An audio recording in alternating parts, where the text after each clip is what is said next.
দুপুরবেলা খাওয়া-দাওয়া কমপ্লিট করে কিছুক্ষণ রেস্ট নিয়ে দুজন মিলে বিকেলবেলা বেরিয়েছিলাম খুব প্রিয় একটা জায়গায়, যেখানে গেলে মনটা কিন্তু অনেকটা ভালো হয়ে যায়। ওই যে কুটুন জানলায় দাঁড়িয়ে আছে, ও এখন একা থাকবে, তাই বেশি দেরি করা যাবে না, চটপট গিয়ে ফিরে আসতে হবে। তখন কিন্তু সন্ধে ৬টা বেজে গিয়েছিল। যেহেতু এখন অনেকক্ষণ আলো থাকে, তাই ক্যামেরাতে খুব একটা বোঝা যায় না।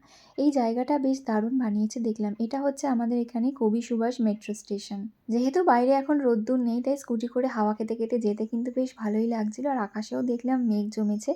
বৃষ্টি হলে তো খুব ভালোই হয়।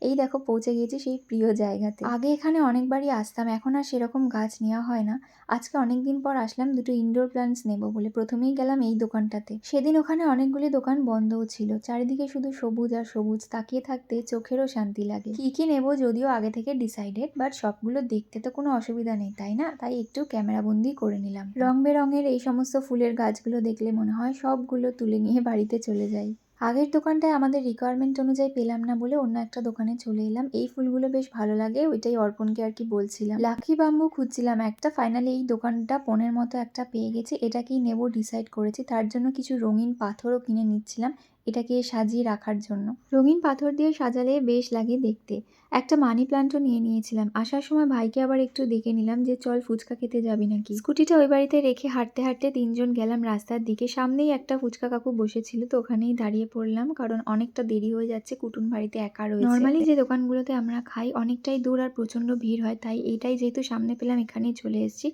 তবে এখানেও কিন্তু টেস্টটা বেশ দারুণ ছিল। যতই ভালো ভালো খাবার খেয়ে নি না কেন, এই স্বাদের কিন্তু কোনো তুলনাই হয় না, তাই না? মায়ের জন্য আবার একটু প্যাক করে নিয়ে নিলাম। ফুচকা আমার খাওয়ানোর কথা ছিল। ওইদিকে এই কাকুর কাছে অনলাইন পেমেন্টের কোনো ব্যবস্থা নেই, আর আমার কাছে কোনো ক্যাশ নেই। শেষমেশ অর্পণকেই পেমেন্ট করতে হলো।